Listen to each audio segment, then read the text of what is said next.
Hello, and welcome back to another episode of the segment Magnificent Cherries on the podcast She's All Over the Place.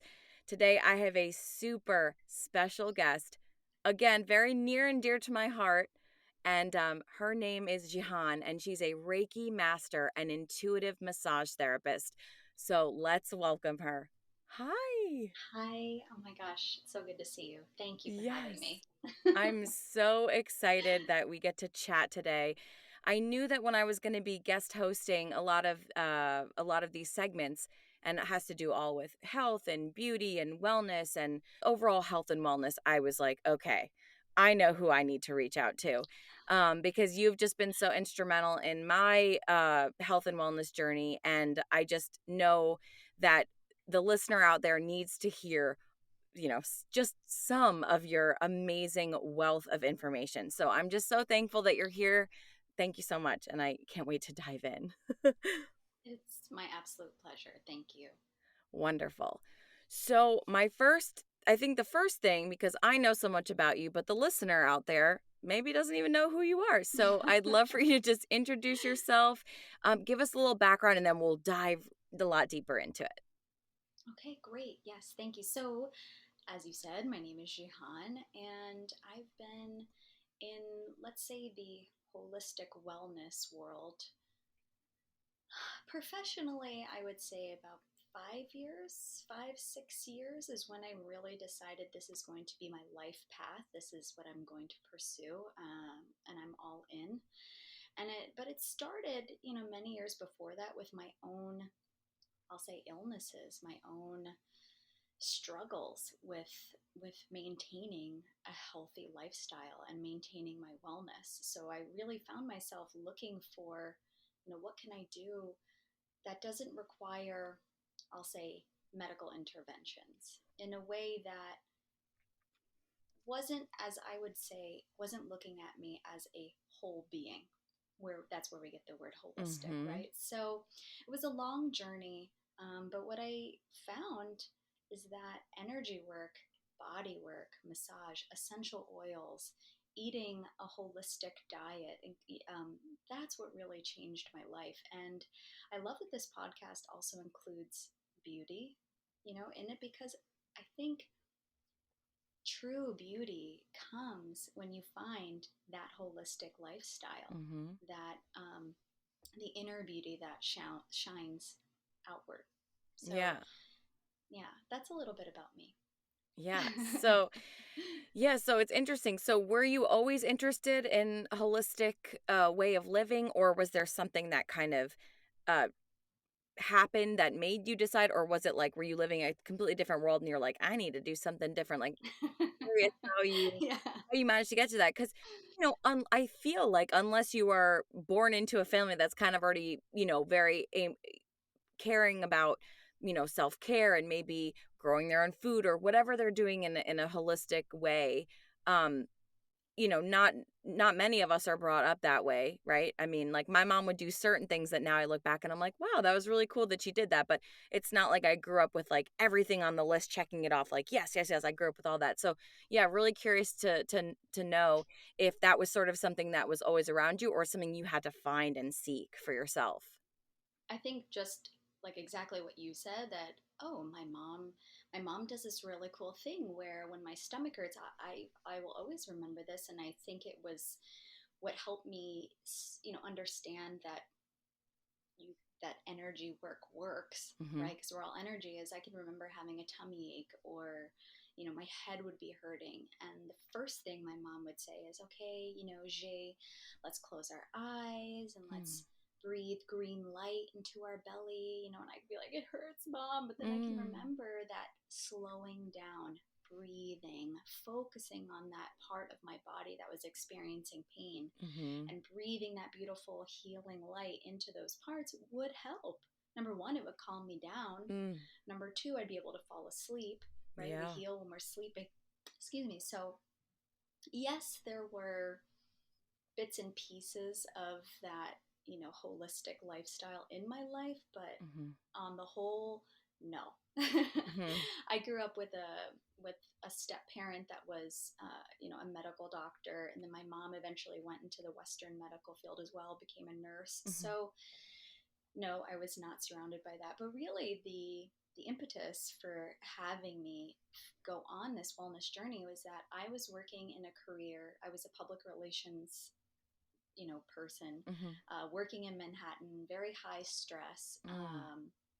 Kind of miserable, but not realizing that I was Yeah. miserable. Everyone around me was a workaholic. I was a workaholic. Mm. I was also drinking a lot of alcohol because that's what everyone did. Mhm. Um, The Happy culture, hours, right? the culture, yeah, Mhm. even, drinking at our desks. Like, Mm.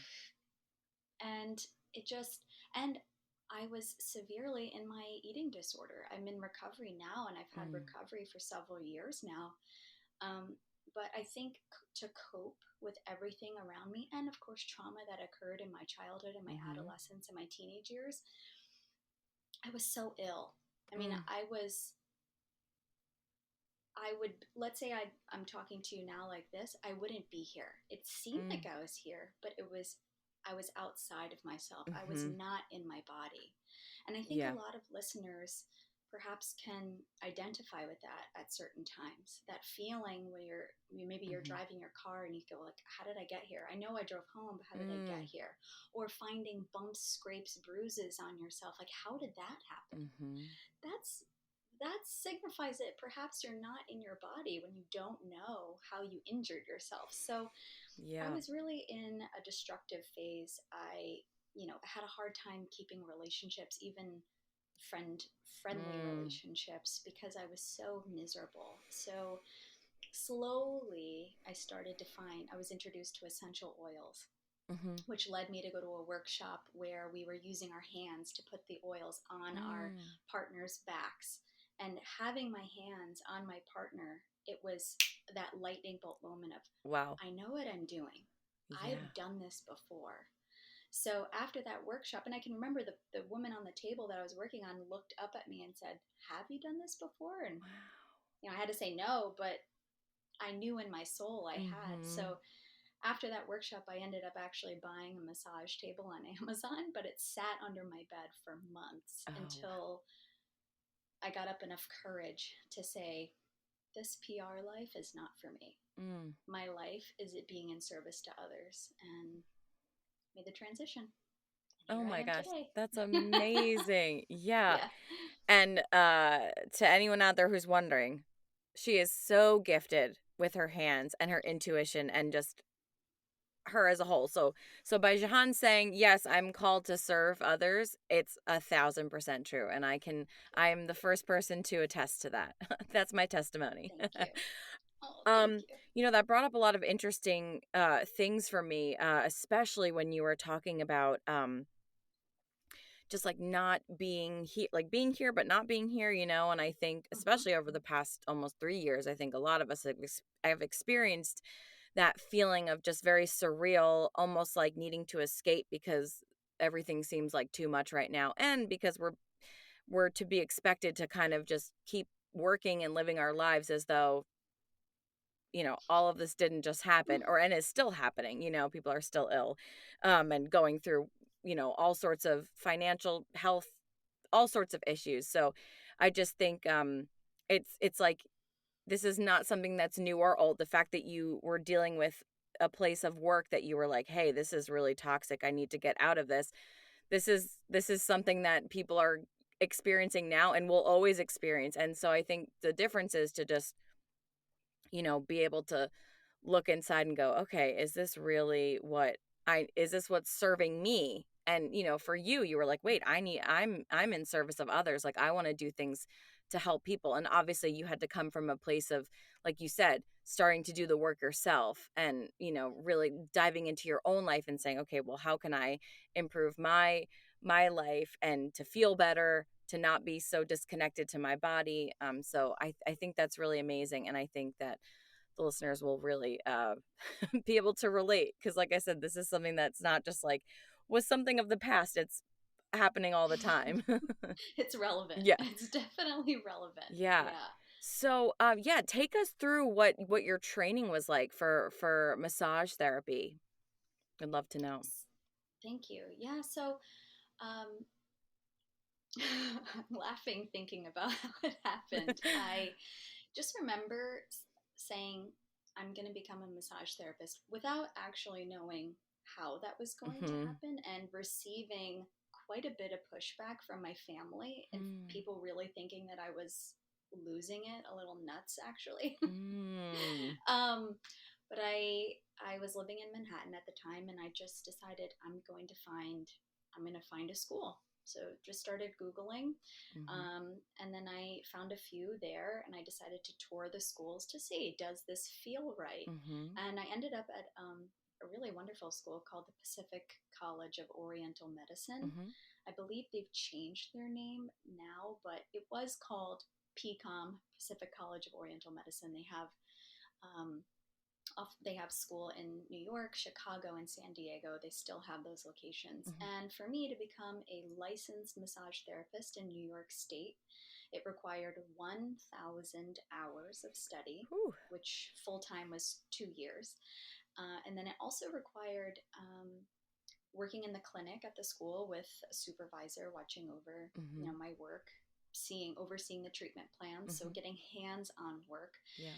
and then taking a state licensing exam, and still to maintain my LMT status, doing continuing education Mhm. every few years. So New York actually is one of the most difficult places in the United States to become a licensed massage therapist. Every state has different requirements, believe it or not. Wow. So, yeah. So, I'm proud of myself for Yeah. Well, it's that. like, people say, if you can make it here, you can make it anywhere when they're referring Yes. to New York. So, maybe that's also just true with with getting your Yeah. your license. So it's funny because this was kind of the perfect segue to get into why what your practice is so special.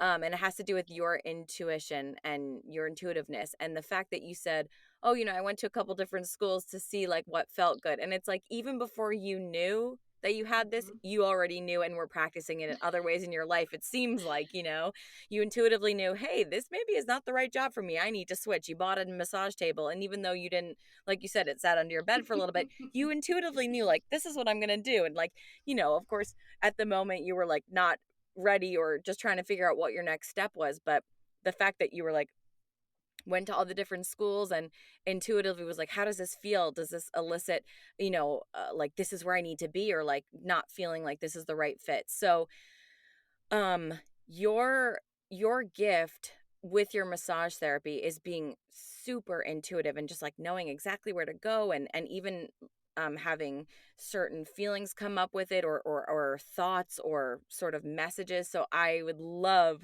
to have you expand upon your intuitiveness and how that plays a role in your massage therapy. Thank you so much for this Mm. opportunity to discuss this. Thank you. And thank you for the Yeah. compliment, really. Because I do, because a lot of people say, oh, what do you do? Oh, I'm a licensed massage therapist. And I think that's not it. Mhm. No, that's not what I do. Mhm. um, yeah, so first, I also want to say that I didn't just all of a sudden say, hey, I'm going to quit my job and start school. There was a Mm. lot of ego Mm. with that, of like, wait a minute, I'm going to leave this high paying job and then go to school Mhm. and wait tables Mm. again. And I'm 31. Mm. What? There was this whole thing. So, any listener out there that's like, oh, well, it might have been easy for her. No, it was not easy. Yeah. Following your gut, Mm. trusting that the guidance you've been given Yeah. usually is not easy. I just want to say Mhm. that. But okay, so back to Yes. what your question was. I noticed in school, in massage school, that I'd have my hands on someone, and really through the practice of grounding and being fully Mhm. present. And when any massage therapist or anyone who's doing hands-on healing work, um, it's so important to be present because the person on the table feels everything, and Mhm. it's not about you in that moment. So this practice, getting in touch with putting my focus outside myself and opening myself in school, I started noticing that I would pick things up. that I knew were not mine, Mm. right? So, wow, all of a sudden I'm feeling really anxious, or wow, ooh, I'm getting goosebumps, or this Mm. person's skin feels like prickly. And Wow. then, yeah, the message I would get, I would say, is this person's got a lot of anger. They're really Mm. hurt, they're angry. So I started noticing, and that my colleagues weren't saying things like Mm. that, Yeah. and yeah, I'm like, hey, did you notice this? No, I didn't notice that. So I started thinking, maybe I am nuts. Like, am I making this up? Yeah. Maybe everyone was right. I'm kind of crazy for Yeah. being here. But, Mm. and that's also where the practice of trusting yourself Mhm. comes in. So started noticing this. And then really when I got to clinic, Mhm. when I was working in the clinic at my school, and then I wasn't working on my colleagues, but Mhm. strangers were coming into this clinic, people were saying to me, how did you know to do that? I didn't Mm. even mention that. Or I started feeling like, if I don't say this out loud to this person, like, I'm going to explode, number Yeah. one. And it'd be a nagging Mhm. feeling like, okay, they didn't tell me that their mother just passed, or they didn't Mhm. tell me that they have a child that, isn't speaking to them right now, or they didn't tell me this or that or whatever. But I would feel like, Mm. oh my gosh, I have to say Yeah. this. So as I started to build relationships with clients, I started feeling a little more Mhm. gutsy, a little more, okay, I can share this part of me. Or, and as I started studying Reiki, and studying with another Reiki Mhm. master, clients would say to me, your hands feel so hot Mm. as you're working on me. Yeah. So really it came from having what I felt mirrored back to me, being confirmed, Mhm. um, and just trust and practice, of course. Yeah. Yeah, that was the journey. That's when I started noticing something's Yeah, different here. definitely. Yeah. So before you mentioned Reiki, which I will also want to get into, but before that, Hmm. um, it just reminded me when you were talking about people coming in and you noticing like things were maybe they had just lost someone or um, you could tell there was like some heaviness. So we know that massage touch therapy is really important for trauma survivors or just anyone with any kind of Hmm. trauma. But also, obviously, being someone who uses touch as their modality, that can be tricky if someone's gone through a particular kind of trauma. So, from your, you know, from your perspective and your expertise, how do you handle a situation like that? If someone comes to you and um, either they tell you or it's very apparent to you that they've been through some kind of traumatic event that maybe has to do with touch, but here they are here for body work. How do you approach that? It's such a great question. Um, where to begin? So, what I'll say is, before I started my own Mhm. practice, it was really tricky Mm. because, you have to follow rules of other places. So, Mhm. very specific on what you can say, what you can't say, what you can ask, Mhm. or boundaries and all these things. Right. So I had to learn to energetically protect, shield myself. And Mm. all people who do body work are taught this in school, Mhm. right? Because we are all energy. Every feeling that we have, every thought that we have, every emotion that we have emits a certain vibration. Mhm. And just like, you can go into a room where two people have been fighting and you're like, whoa, I can cut that with a knife, Mhm. right? Or you go into a room where people are just so joyful and it's contagious. Mhm. So, first and foremost, learning to shield myself. And then when I started to have my own practice, when I started like working with people like yourself, I think something that I pride myself on is having very clear and constant Mhm. communication with the person on the Yeah. table. So letting them know, well, first taking a Mhm. history, right? Taking it in depth, not just what's your name, what's your Mhm. age, where does it Mhm. hurt? Okay, great, get on the Okay. table. No. Yeah. Letting them know as best as I can, here's what I do. Mhm. We're going to do body work. Yes, you're telling me, okay, your low back hurts, but also, how have you been Mhm. feeling? And as we work, I'm going to be, working on parts of your body, and we're going to examine what's being held there. And I let them know, you might feel like you have to Mhm. cry, or you might feel like You want to be totally silent. Let me Mhm. know. How is it going? And then as I have my hands on the person, keeping contact, not just, oh, I'm just working on a body. Okay, it's just a bunch of meat here on the table, right? No, taking very good Mhm. care. If I go to uncover a body part, excuse me, letting Mhm. them know I'm now going to undrape Mhm. this. And letting them know too, please let me know if something is Yeah. uncomfortable. With talking about trauma, right? Um, I think too, like right now, and you do voiceover work, adjusting my tone, Mhm. turning lights completely off or lowering the lights, Right. choosing which essential oils I'm going to use, but doing everything Mhm. I can to create a safe space for the Yeah. client. And that's true even in doing the virtual work that Mhm. I do. Now I've transitioned. I have a small child currently, 18 months old, but I've done more virtual work, this energy healing work, and I do everything I can to make that person feel completely safe, including things like letting them know I'm going to mute you now so I can't hear Mm. anything. As we're moving through this, I want you to feel that you can verbalize Mhm. any hurt or any, if you want to cry, but you don't want me to hear you cry, go ahead Mm. and mute yourself. So things like that, Yeah. just constantly checking in, so that the person that I'm working on feels held and in a safe container. I hope Yes, I answered that's the yeah, question. and it just reminded me, it made me think of two things. The first thing is that I do remember when I first started working with you that your one of your hands was on me the entire time. Unless you went to go get something, but you would still kind of like stretch and you'd still have a hand on me. And previous to that, I had seen a ton of other, body workers, massage therapists, like medical massage after I had a car accident. And you know, it, sometimes the hand wouldn't come off. And it's funny now that you say that, it kind of did feel jarring, even though I didn't have like the language or the feeling for it. But I just remember feeling like, oh, now I'm just like on the table alone. Like, what's happening? But for you, like, I do remember you had a hand on me the entire time. And it does really make such a big difference of like that you're here with me the whole time, which I think is so Oh, thank you for important. saying that. And it also just reminded me, um, to ask, in your opinion, I mean, I know for me, I still get body work twice a month, and that started with you because I realized it was so important for my own well-being, um, just my overall whole health, that it was super key for me, not just because I talk for a living. So of course I still get all the interoral massage thanks to you. I still see someone who does that with me twice a month.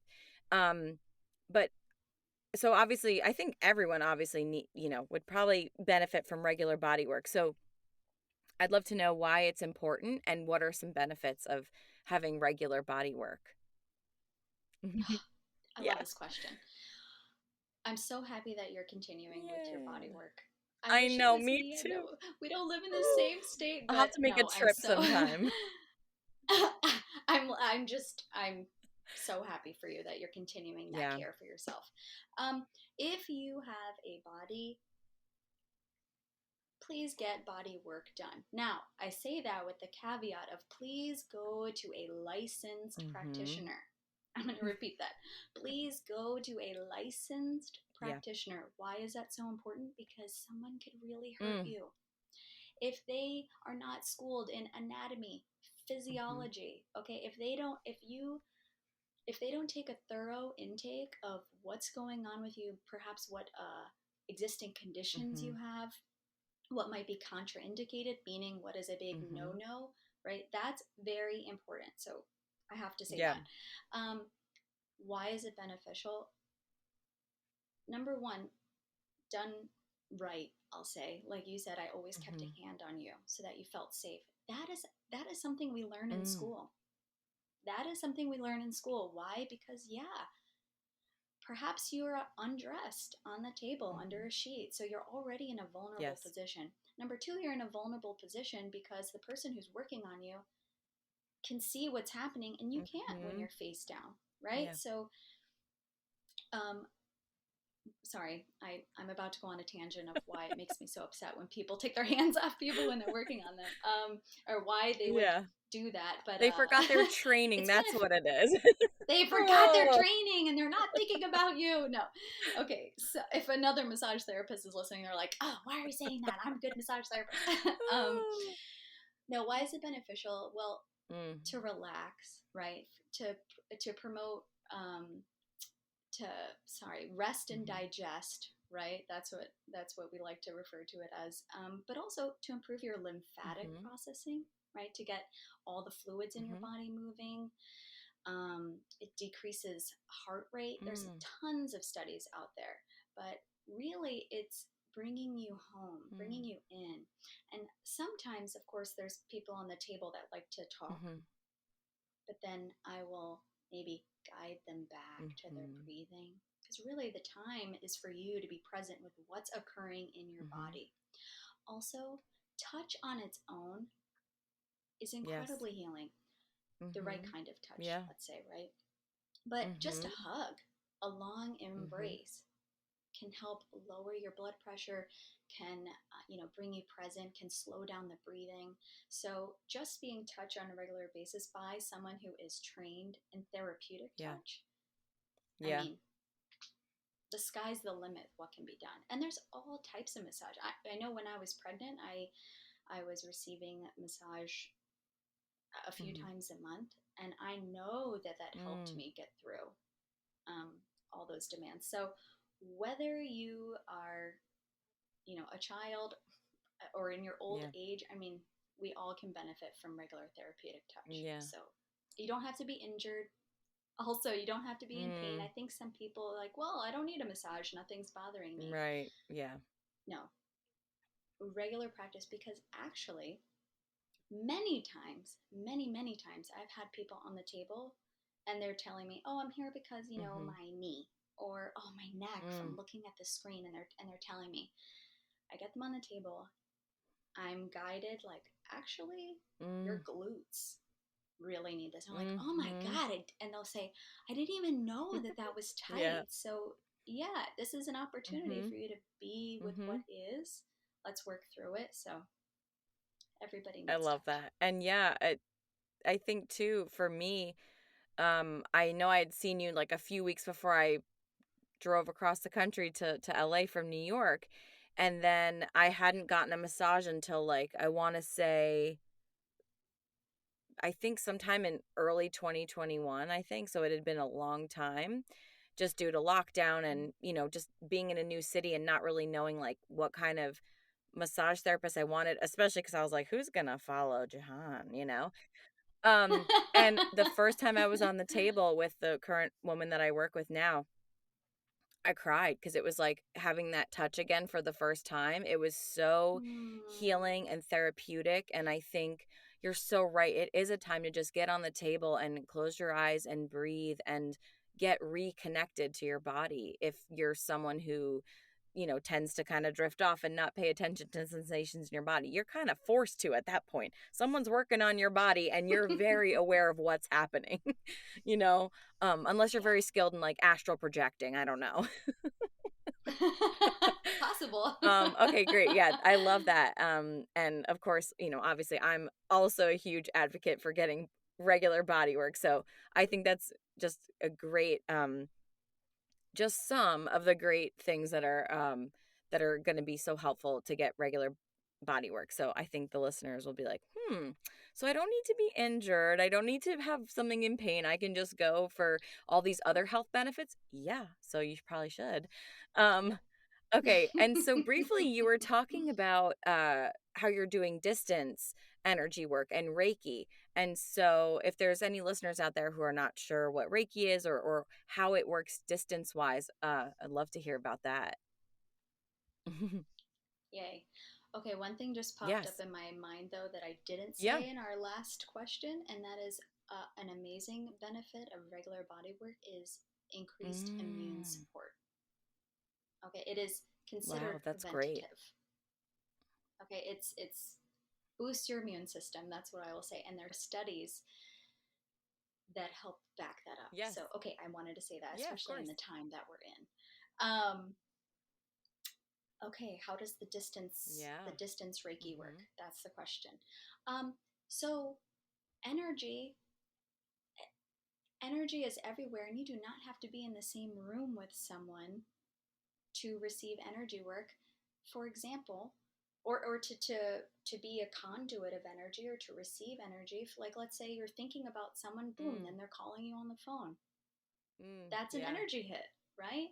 Or when, and I, the listener, however they pray or meditate or whatever you'd like to call it. But when you're praying for someone else or keeping someone in your thoughts or Mhm. sending them good vibes, right? That's a form of energy work.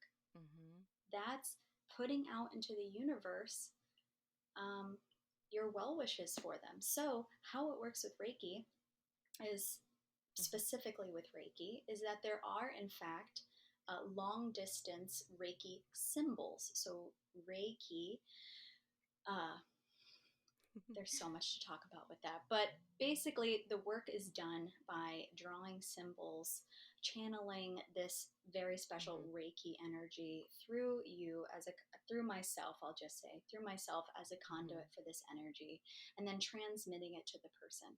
So there's long distance symbols for that. And really for me, I I connect with someone Mhm. over Zoom, let's say, and I just focus in on them, take the focus off myself, allow that person to tell me what's going on. Why do they want to Mm. have a session with me? Is it physical? Is it emotional? Um, Mhm. is it both? Yeah. It's really always both. Mhm. um, but really allowing myself to Mhm. be that conduit to send that energy. I also, the way calls go with me, they Mhm. always look different because the issue is always different. I'm always guided by my own guides, Mhm. my higher self, to, let's say, lead the person through a meditation while Mhm. channeling energy, or lead them through guided breathing practices while Mm. channeling this energy, delivering messages too. Yeah. And that used to scare me, like I said, or that used to Mhm. make me feel strange. But when you tap into higher vibration frequencies, when you tap into energy like Reiki energy, it does tap you into that Mm. God consciousness.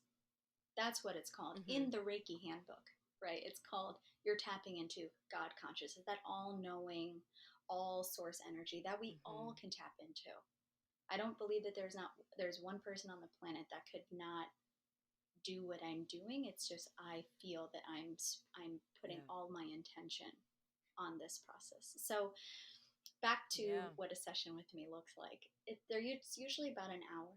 Could be a little bit less. Mhm. Depends on what's needed. But usually the person at the end feels Mm. tired because we've Mm. worked through whatever's happening. I've delivered messages to Mhm. support them, let's say, in Mm. letting something go or Yeah. moving forward, right? Or to be on the lookout for something. Yeah, the messages are always different. I Um, mean, I think that's amazing because I think a lot of, yeah, is that I think it? I Yeah. think a lot of people might, I think there's still people that say like, yeah, I believe in energy work, but they might be like virtual. That seems, whatever, but you just pointed out perfectly, about when a lot of people come together or thinking about someone, well wishes about someone, or like you said, you're thinking of someone, then they pick up the phone, they're like, I was just gonna call you, like all these kind of things. It transcends Mm-hmm. space and time. It doesn't have to be something where it's like you have to have your hand directly on me. I mean, obviously if you're getting body work and you want to be in person, that's obviously the way to do it. But for like what you're saying, for Reiki, for these virtual healing energy sessions, it's working, and it can work in many capacities. So I think that's really awesome. And as the world keeps getting bigger and we are all not in the same place all the time, I mean, I think it's great that you're Mm-hmm. offering, um, you know, you're offering something for the people that are near you, but then you're offering things for people that are far away because, like you said, it's all just energy, so it works. Absolutely. It's Mm, all just energy. I love it. Or, for people like myself now Hmm. that I've become a mom, I'm like, oh my God, I like don't have time to do Hmm. anything, or Yeah. it feels like that. So to be able to say, this self care that I'm going to do, I'm just going to make sure Mhm. everyone's asleep or Mhm. with someone else that can take care of them, and then just pop on the Mhm. computer or the phone or the iPad, Yeah. whatever. I mean, that's the Yeah. beauty of the internet. And Yeah. so, That's yeah. amazing. So speaking of the internet, I want to know, you should tell the listeners where they can find you, where they can. I know sometimes you Yes. still do meditation, or you lead meditations or Zoom sessions, and I'm sure that's on your website. So I'd love for you to plug whatever you need to plug. Yeah. Thank you for the plug. Okay, so my wellness practice is called Jihan Essentials. So people can find me at my website, which is jihanessentials.com. And I'm Yes, sure it'll be in the somewhere show that'll be notes. written, Yes. maybe here or Yes. okay, down there. Um, so you can find me there. You can find me on Instagram. I do, well, I haven't because again, I've been raising another human, but I'm Yeah. ramping back up. So yes, you can find everything that I'm up to, leading meditations or to book your session on my website, or follow me on Instagram, Jihan Essentials on Amazing. Instagram and on Amazing. Yes, Facebook. on Facebook as well. Yeah, I think I put those links to be Yes. shared as well. So your Facebook, your Instagram, and your website. Well, oh my gosh, I feel like, this was so much amazing information, and it's like we could have like four more of these diving deeper in. But I just wanted to thank you from the bottom of my heart for coming on here and just sharing, like, to me it just feels like just the tip of the iceberg of your knowledge and your insight, and it's just so amazing to have you. So I just want to thank you so much for being on. Thank you so I love much. you. I, I miss I you love you. I too. miss you. Well, thank you again, and we'll catch you next time on Magnificent Cherries on the She's All Over the Place podcast. Thank you again, Jahan.